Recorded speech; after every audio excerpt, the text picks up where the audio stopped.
I think we should tell the whole story because I believe the truth is redemptive and healing. What my actual concern is, and why I'm actually getting involved here, is because my worry is that we just stop telling the stories altogether, that we just don't talk about Abraham Smoot because now there's unsavory things.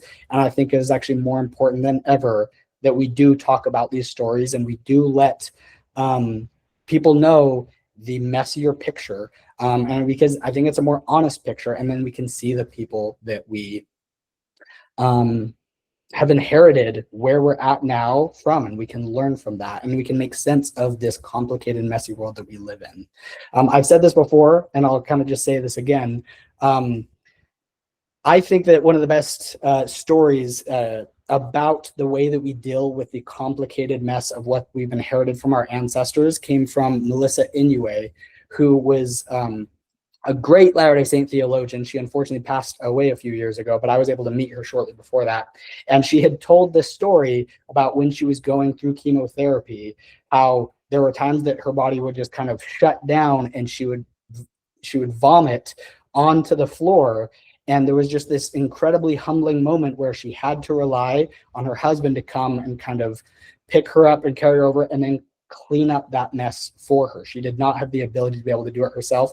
And she related that very experience of saying that that's what she thinks our ancestors would want from us, from the other side of the veil, is the ability to recognize the mess and to clean it up and to make things right, rather than simply just avoiding it or pretending it doesn't happen.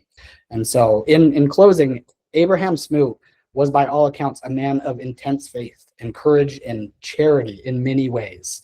He made major contributions to the community of the, not just the community, but the church, that are still felt today. I think that there are generations at BYU that benefited from the academy that he helped establish and preserve. And those are details of his life that I think are worthy of admiration.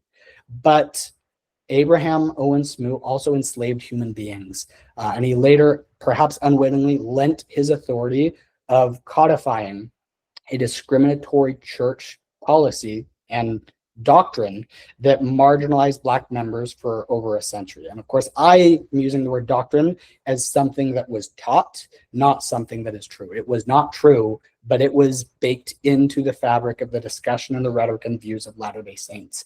And I think these actions, however common in their era, inflicted real harm and pain that lingers into our own time. And today, as a new generation of Latter-day Saints, I think that we need and want to reckon with this legacy. There's the growing understanding of acknowledging the ugly parts of our history is not about tearing people down. It's about building a more just and compassionate foundation for our community. And I think Abraham's name coming off the building is not an erasure of history. I think it's an invitation to remember the history more honestly. And I think that we honor his faith and service while also frankly condemning racist beliefs and injustices that they perpetuated.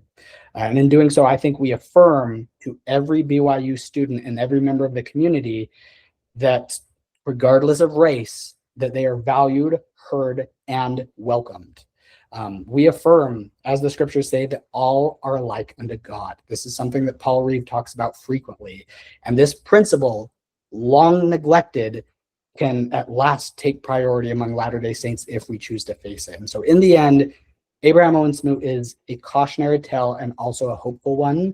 I think it reminds us that even sincere, strong disciples can be blind to great moral truths of their day, and that we must have the courage to confront those blind spots in retrospective. It reminds us of the power of redemption and change, that institutions can change, like the church instituted change in 1978 by, rightfully so, giving all members access to priesthood and the temple blessings.